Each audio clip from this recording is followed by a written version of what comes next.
방금 전에 읽었던 마태복음 6장 19절에서부터 34절까지의 말씀은 제가 앞에 5장의 말씀을 굉장히 부담스럽게 읽었지만 이 말씀을 읽을 때는 항상 너무나도 은혜가 되어졌던 말씀이 이 마태복음 6장 방금 전에 읽었던 말씀입니다.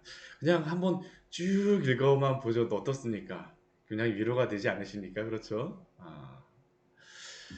이 마태복음 6장의 말씀은 율법에 대한 말씀을 하시고 나서 주시는 그러한 말씀입니다. 특별히 이 마태복음 6장의 말씀, 어제 말씀에서는 우리의 삶이 이 공적인 예배 가운데 우리가 이렇게 모여서 예배하는 가운데 어떻게 하나님을 예배해야 될 것인가 라는 기준에 대하여서 말씀하신 거라고 한다면, 오늘 이 말씀은 실제로 우리가 삶을 살아가면서 어떠한 기준으로 삶의 예배, 우리가 살아가는 것도 예배입니다. 성도는 모든 게 다 예배라는 것을 우리가 기억해야 합니다. 우리가 오늘 읽었던 33절 말씀과 같이 그러므로 너희는 먼저 그의 나라와 그의 일을 구하라. 그리하면 이 모든 것을 너희에게 더하시리라 라고 말씀하시는데, 이 모든 것을 더하시리라 라는 그러한 말씀 가운데에는 모든 것을 더하시겠다라고 또 말씀하시지만, 또한 모든 것을 주님을 위하여서 예배의 삶으로 살아가라는 것이 또한 여기에 내포되어져 있다라는 것이죠. 우리의 모든 삶은 예배의 삶입니다. 우리가 먹는 거든지 마시는 거든지 입는 것 하나까지도 사실은 예배하는 것이라는 것을 우리가 알게 되면 성도가 함부로 살아갈 수가 없습니다. 오늘 말씀에서는 예수님께서 그러면 어떻게 우리가 살아갈 때에 무슨 기준으로 어떠한 태도로 살아갈 것인가, 어떠한 생각으로 살아갈 것인가라는 것에 대해서 말씀해 주시는 게 오늘 6장 19절서부터 34절까지의 말씀인데요. 여기에서는 두 가지의 우리의 삶의 모습, 상황에 처하였을 때 어떻게 살아갈지를 말씀해 주십니다. 첫 번째 상황은 굉장히 풍요로울 때, 두 번째 상황은 굉장히 궁핍할 때. 풍요로울 때 어떻게 살아가십니까? 우리가 풍요로울 때 살아가는 그러한 상황 가운데 두 가지의 방법이 있는 것 같아요. 풍요롭게 되면 내가 너무 이것을 잘해갖고 풍요로워졌다. 내가 여기에다가 이러한 선택을 해갖고 무슨 뭐 집을 사더라도 어디에다 집을 사갖고 야 집값이 올랐어. 내가 너무나도 잘 선택을 했어. 아니면 뭐 학교를 가도 여기에 학교를 썼는데 그 다음에 취업이 너무 잘 돼. 야 내가 이 학교를 간 것이 너무나도 잘했다. 결혼한 것도 이 사람하고 결혼한 것이 나의 정말로 굉장한 선택이었어 하면서 우리 자신을 막 칭찬을 하기도 합니다. 때로는 안 되는 경우에는 어떻습니까? 반대로다. 궁핍할 때에는 아유 내가 그것을 잘못해갖고 나 자신에 대해서 굉장히 정죄하고 왜 그렇게 했을까 후회하고 원망하고 그렇게 살아갑니다. 그런데 이 두 가지의 모든 것 가운데 예수님께서 오늘 말씀하시는 중요한 기준이 있습니다. 그것은 너의 주인이 누구인가 라는 것을 우리에게 말씀해 주시는 겁니다. 우리가 도대체 누구 앞에서 살아가는가 라는 겁니다. 오늘 넘칠 때 우리 19절서부터 24절까지의 말씀에서는 우리의 삶에서 모든 것이 다 풍요롭고 넘칠 때에 어떠한 마음을 가지고 살아가야 될지, 교만한 마음으로 살아가면 안 되겠죠. 어떠한 마음으로 살아가야 될지 우리에게 말씀하십니다. 우리에게 말씀해 주시는 가장 중요한 것이 무엇일까요? 너희를 위하여서 보물을 땅에 쌓아두지 말라라고 말씀하세요. 우리를 위하여서 보물을 이 땅에 쌓아두고 살아가지 말라라고 말씀하십니다. 물론 하나님께서 주시는 풍요로움과 풍부함 가운데 우리에게 윤택감 가운데 살아가게 되면 누릴 수 있습니다. 우리가 전도서의 말씀을 보게 되면 누리며 살아가는 것이 결코 나쁜 것은 아닙니다. 우리에게 충분히 주신 것들을 누릴 수 있습니다. 그러나 중요한 것은 무엇일까요? 우리의 보물이, 우리의 참된 보물이 어디에 있어야 되느냐라는 그러한 것입니다. 우리가 우리의 보물을 어디에 쌓아두기 위하여서 살아가고 있습니까? 이 땅에 쌓아두고 살아가고 있는 그 보물에 대해서는 예수님께서 경고하시는 것이 무엇일까요?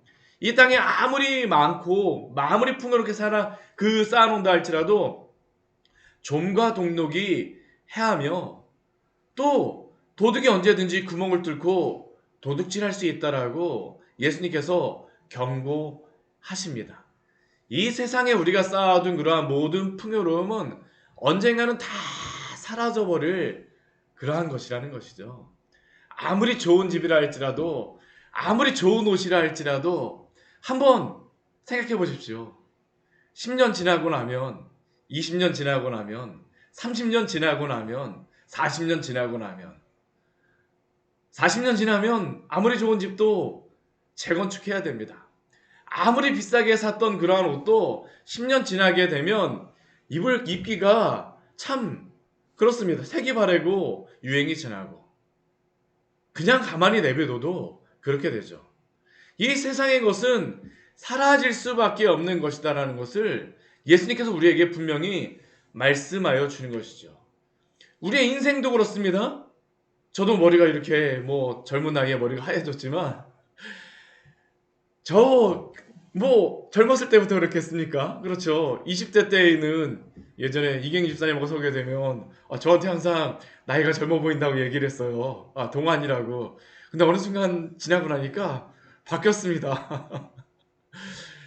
우리가 외모도 그렇습니다.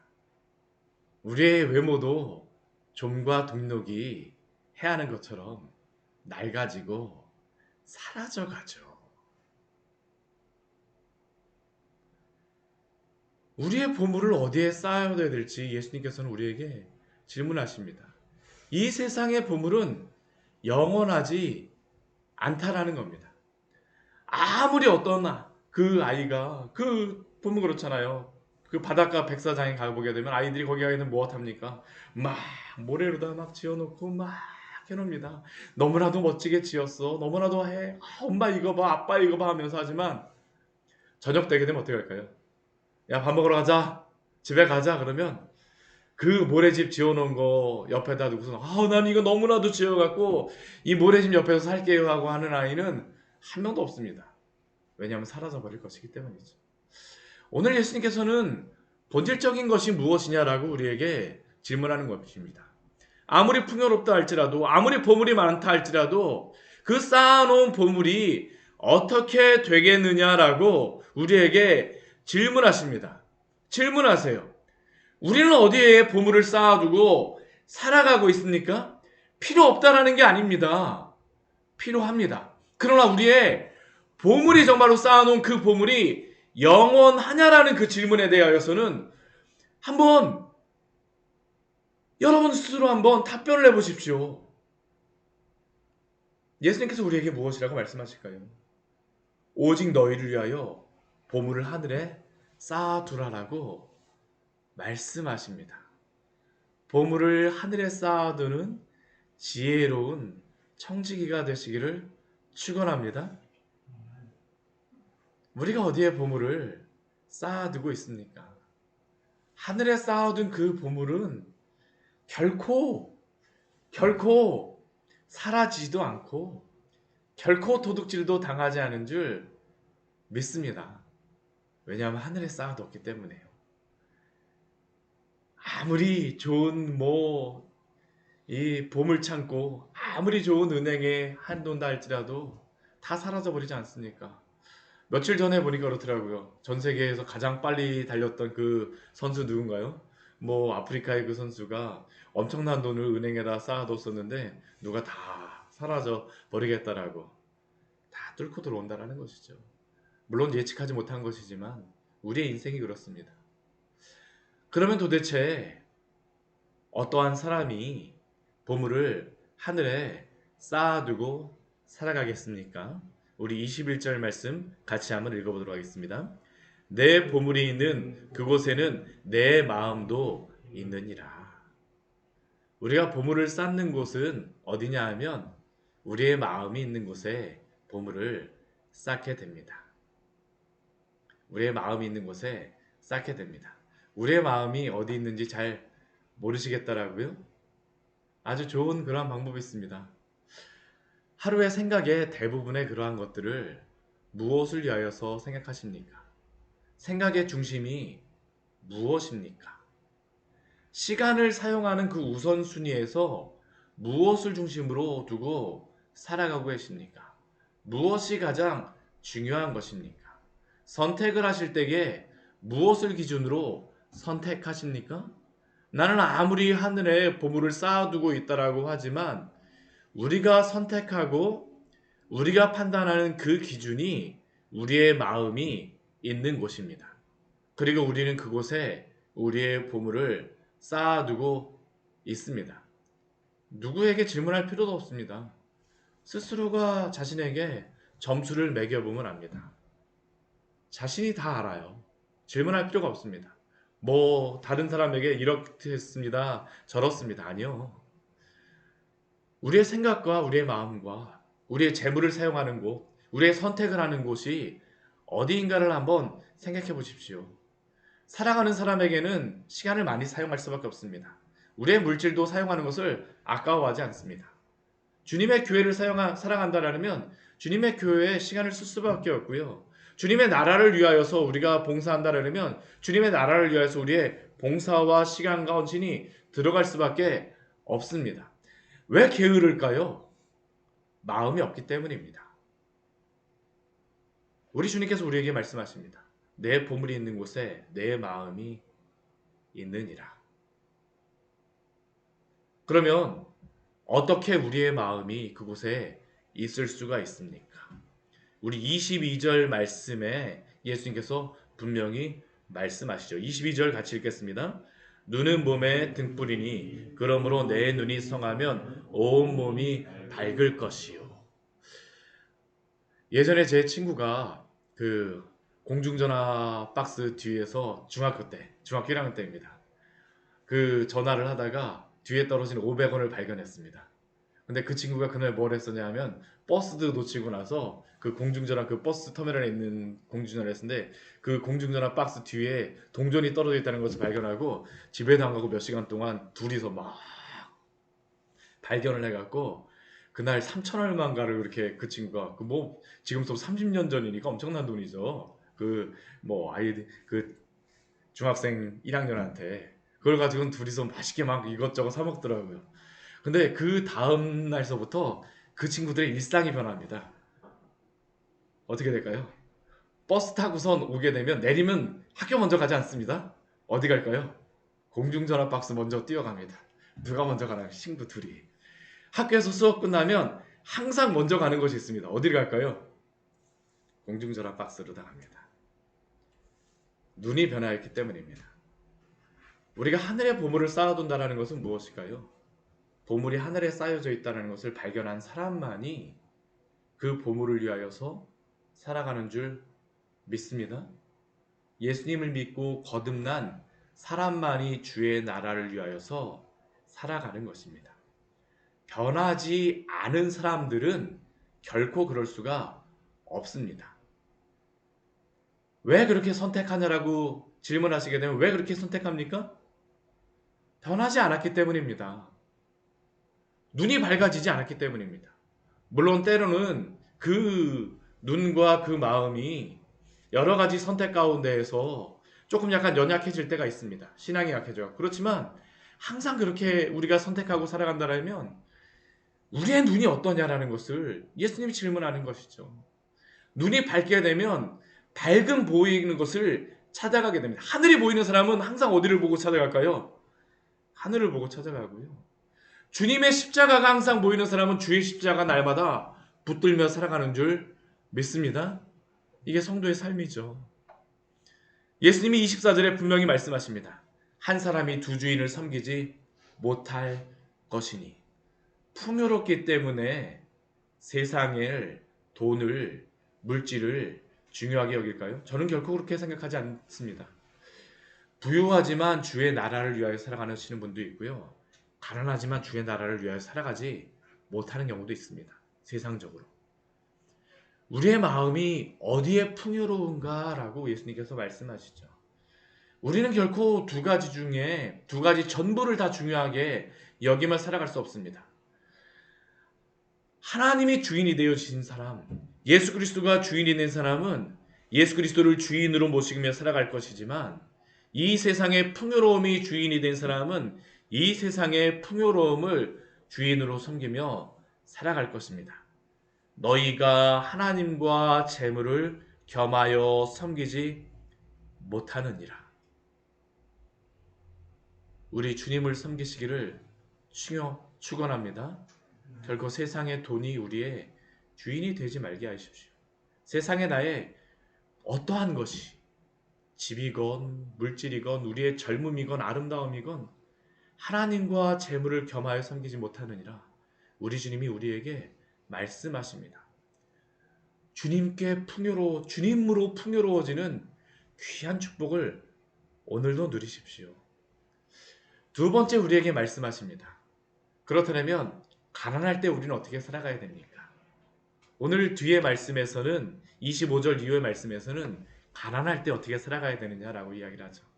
가난할 때 때로 우리는 가난해진 것 때문에 굉장히 우리의 마음이 비굴하여지고 굉장히 연약해질 때가 있습니다.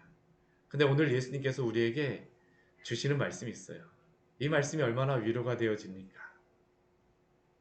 목숨을 위하여 무엇을 먹을까? 무엇을 마실까? 몸을 위하여 무엇을 입을까? 염려하지 말라.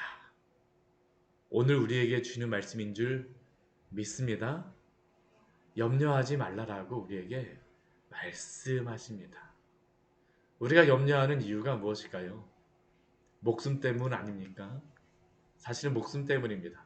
제가 두려움을 이기게 된 것도 사실은 이 목숨 때문이라는 것을 발견한 후서부터입니다. 어렸을 때 굉장히 그 두려움이 많았었거든요. 시골에 이사 가고 나서 야 저기 나가면 여우가 있다더라, 곰이 있다더라. 막 강원도에 이사 갔는데 거기에 계시는 권사님하고 집사님이 7살짜리 왜 저를 앉혀두시고 그 얘기를 하셨는지 화장실도 100m는 떨어져 있는데 거기에 그 말씀하시고 나서 정말 화장실 가기가 얼마나 무서웠던지.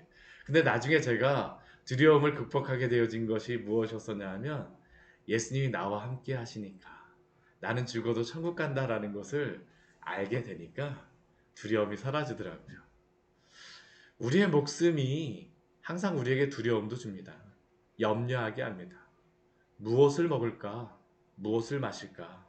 몸을 위하여 무엇을 입을까? 염려하지 말라. 그런데 대부분은 우리는 목숨만을 위하여서 우리가 염려하는 것이죠. 오늘날은 어떻습니까? 좀 더 맛있는 거 먹으려고, 좀 더 멋진 옷 입으려고, 좀 더 좋은 집에 살려고 염려하지 않습니까? 근데 오늘도 우리 주님께서 우리에게 말씀하십니다. 목숨을 위하여, 몸을 위하여 무엇을 먹을까, 무엇을 입을까 염려하지 말라. 염려하지 마시기를 축원합니다. 우리 주님이 주시는 말씀입니다. 우리에게 보여주시는 것이 있으시죠. 공중의 새를 보라고 말씀하십니다. 공중의 새. 우리 수원에 오게 되면 유명한 한 가지의 명물이 있습니다. 겨울이 되면. 혹시 뭔지 아세요? 까마귀입니다. 까마귀. 겨울 되게 되면 저쪽 뭐 권선동이나 뭐 메탄동 그쪽에 가게 되면 까마귀들이 전깃줄이 얼마나 많이 앉아 있는지. 근데 그 많은 까마귀들이 왜 수원에 와서 있냐라고 분석해 놓은 거에 보게 되면 먹을 게 많아서 왔다라고 이야기합니다. 먹을 게 많아서요. 우리 주님께서 공중의 새조차도 먹이시고 입히심을 기억하십시오. 너희는 이것들보다 귀하지 아니하냐라고 우리에게 질문하십니다. 공중의 새와 비교하시며 살아가십니까? 그렇지 않잖아요. 우리 주님께서 공중의 새보다 우리를 귀하게 창조하셨음을 기억하십시오. 하나님의 형상으로 창조하신 주님의 자녀들을 그냥 내버려두시지 않겠다라고 우리에게 약속하여 주는 것입니다. 또 우리 28절 말씀에서는 공중의 새를 먹이시는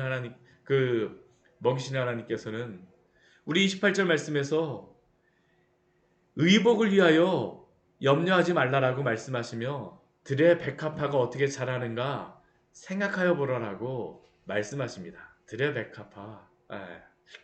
들의 백합화. 빨간 꽃입니다. 이스라엘 가보게 되면 빨간 아네모네 꽃. 들의 백합화가 어떻게 자라는가 한번 생각해 보라고 하십니다. 비료 줍니까? 우리가 거기다 뭐 거름 주나요? 잘 자라라고 풀을 맵니까? 아닙니다. 그렇지 않습니다. 그런데도 어떻게 그렇게 아름다운 옷을 입습니까? 우리 주님이 입신다라고 우리에게 말씀하시죠. 솔로몬의 모든 영광으로도 입은 것이 이 꽃 하나만 같지 못하였느니라. 우리 30절 말씀 같이 한번 읽어보도록 하겠습니다. 오늘 있다가 내일 아궁이에 던져지는 들불도 하나님이 이렇게 입히시거든 하물며 너일까 보냐 믿음이 작은 자들아. 하물며, 저는 이 하물며라는 게 너무나도 좋습니다. 하물며 너일까 보냐, 하물며 믿음이 작은 자들아. 오늘도 주님께서 우리를 위하여서 먹이시고 입히심을 기억하십시오. 우리가 없어서 먹는 것과 입는 것에만 집중하여 산다면 우리가 하는 것은 무엇입니까? 다 이방인들이 구하는 거라고 말씀하십니다. 우리의 대부분의 염려는 어떠한 것일까요? 사실은 일어나지 않은 것입니다. 우리가 염려를 많이 했다 그래갖고 그 염려가 해결이 됩니까? 염려를 많이 하여서 해결이 된다면 예수님께서 염려하라고 말씀하셨을 겁니다. 근데 염려해서 해결이 되는 게 아닙니다. 우리 주님께서 오늘도 먹이시고 입히신다라는 것을 약속하셨기 때문에 이 말씀을 붙드시기를 축원합니다. 그러면 우리는 풍요로울 때나 부족할 때나 어떻게 살아갈까요? 오늘 33절 말씀이 중요한 말씀이죠. 우리 33절 말씀 같이 읽겠습니다. 그런즉 너희는 먼저 그의 나라와 그의 일을 구하라. 그리하면 이 모든 것을 너희에게 더하시리라. 풍요로울 때에도 먼저 그의 나라와 그의 일을 구하시기를 축원합니다. 가난할 때에도 먼저 그의 나라와 그의 일을 구하시기를 축원합니다. 그리하면 이 모든 것을 우리에게 더하여 주시겠다라고 약속하여 주셨습니다. 내일 일은 내일이 없냐라고 우리 주님께서 말씀하십니다. 그럼 오늘 우리는 무엇으로 살아갈까요? 한날 괴로움은 그날로 족하니라. 한날 오늘 우리에게 주신 그 양식이 중요한 줄 믿습니다.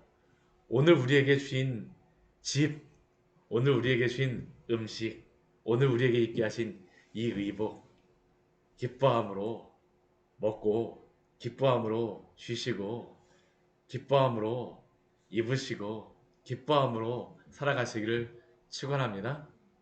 같이 기도하도록 하겠습니다. 하나님 아버지, 오늘 말씀을 통하여서 우리에게 귀한 은혜를 주니 감사를 드립니다.